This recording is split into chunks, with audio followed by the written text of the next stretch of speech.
Okay, so welcome back. This is week 12, and we're doing exam review for exam 3. All right, so let's take a look at some of the things we've covered since exam 2. We did weeks 9, 10, and 11, and our first topic was vibration isolation. And a typical type of problem would be to determine the static deflection of a vibration isolator for a desired isolation percentage. When given the weight and the forcing frequency of an undamped system. So look for problems where we did something along those lines and see if you can do the example or the practice problem or one of the other problems I provided with this. I'm not sure I'm thorough in the example problems that I'm dealing today, but I think they should be beneficial for help, but I'm not sure if they're entirely thorough. I would point out I also have an equation right up here onto the top. Look back and see where the applicability of this is. This is the force that the support structure would see. I guess you would think of how much it would feel. I don't think it can feel. I don't think it has feelings. But if this is the magnitude of the applied repeating load right here, so you can see that we have the denominator that gets shared in a lot of problems, but we also have a difference in the numerator. And here is a graph for this. We want to make sure we could do damped and undamped. All right, so the first problem I had up here was undamped, notably. I might just change it to damped. No, this one instead I said, determine the required vibration isolation spring stiffness for desired transmission ratio when given the weight and forcing frequency of an undamped system. So just a slightly different thing. Like up in here, it's just the static deflection that you get, and you know that the static deflection is going to be the weight divided by the K. So essentially, they're almost the same problem with just one little added wrinkle. Determine the transmission ratio for a vibration isolator in an undamped rotating imbalance. Unbalance, imbalance, I don't know. So instead of doing the above where we have this equation actually gets changed a little bit right here, because this instead is going to become a mass times the eccentricity times the forcing frequency squared right there, right? So that's going to be the forcing force, the forcing force, sure. So make sure that you're capable of still doing a vibration for a rotating imbalance. Determine the transmitted force for a vibration isolator in an undamped rotating imbalance. Wait a minute, that sounds identically the same.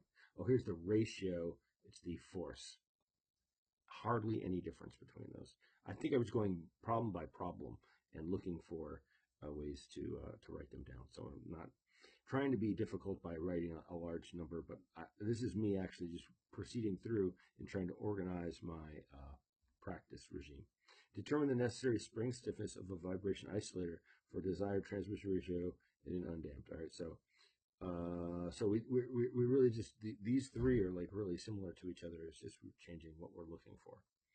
And then I'm sure we must at some point do it for a damped system.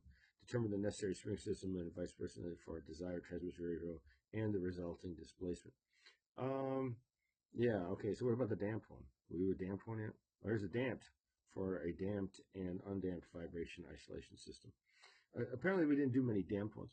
And I mentioned using equations and graphs. And in all my examples, I might not have used graphs for everything, but already I did 2 quizzes where I used the graph for the thing to kind of speed it up, and also because I expected students to not necessarily memorize the equations, or maybe just so that you could do like a quick a calculation or a quick solving of a problem without having to plug a lot of numbers in. A lot of students didn't do that, so I would put a big old star next to your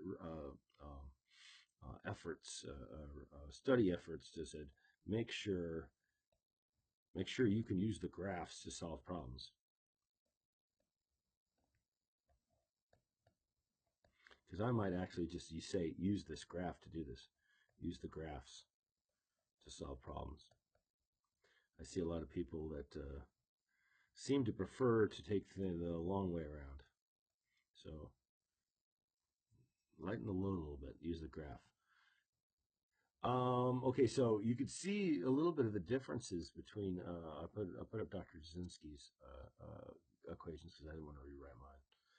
Right there is for the vibration isolation, which deals with the transmissibility or transmission ratio. That's what the TR is for. But now we go over onto the oscillating support, which is similar but different. They look like they're the identical equation. I think that one right there looks to me like it's the same equations up here, except all we're doing is changing the ratio of the displacements, right? So here's the output displacement given the input of displacing motion of an oscillating support. So we might determine the resulting motion amplitude of an undamped vehicle moving along a sinusoidal road. We had that problem a couple times. There's got one in here in one of the example practice problems. Determine the critical speed of an undamped vehicle moving along a sinusoidal road. Determine the resulting motion amplitude of a damped vehicle moving along a sinusoidal road. Determine the critical speed of a damped vehicle moving along a sinusoidal road. Determine the motion of a mass in an undamped system given the displacement and motion frequency. All right, so here's combinations of different things that you want to look for and identify. So you thinking through what's being asked here can be a very useful skill set, and being able to look at a problem and identify, oh, this is the kind of problem that fits into this category, can be very, very helpful. It could be a little frustrating, so make sure you look for it. This is not used a lot, but I wanted to point out that this is a version of the equation. I don't think I used this for anything. But you could, if you wanted to find the maximum force transmitted back to the support for an oscillating support. There's a slight difference in the variation right here. So the idea here is the input as a base motion support, but here is what gets felt underneath the that isolator. So for vibration instrumentation, this is the main vibrometer, and he even called this the error term that's inside the brackets. But here down below is for an accelerometer. And of course, there are ratios of acceleration instead of displacement as they are up above. Noteworthy, the two rules of thumb for this is R should be like about 0.2 and a good damping ratio of about 0.7 for many of the problems. Determine the acceleration of an instrument on an accelerating body given the instrument's mass, damping, and stiffness, and the body acceleration and motion frequency, right? Determine the actual deflection motion given the measured deflection output of an undamped vibrometer and the forcing frequent and natural frequency. And then here's another one here. Okay, so and I'm getting this one from our practice problems. Like, I didn't do examples like this with the practice problems. There were like 3 of them that they all dealt with this output voltage of a sensor. So given the actual acceleration and the forcing frequency. It's not terribly difficult to do, but you should look at those problems because I don't have any additional ones. I included other areas of possible emphasis because this is a cumulative course by its nature. But I also don't feel as though I had given you enough of the rigid body stuffed, either undamped or damped, or forced or unfelt or forced, to try to find the equation of motion first and then find the natural frequency. I probably won't ask anything or wouldn't ask anything beyond that, but I do want to see your ability to do those things.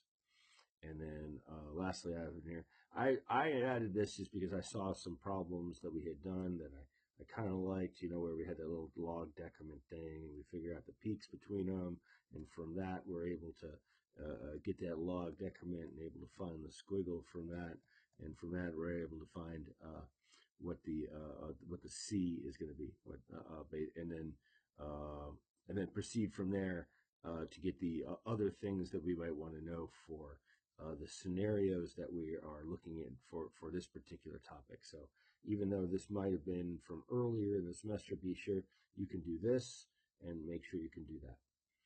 I will now do some examples in the next video.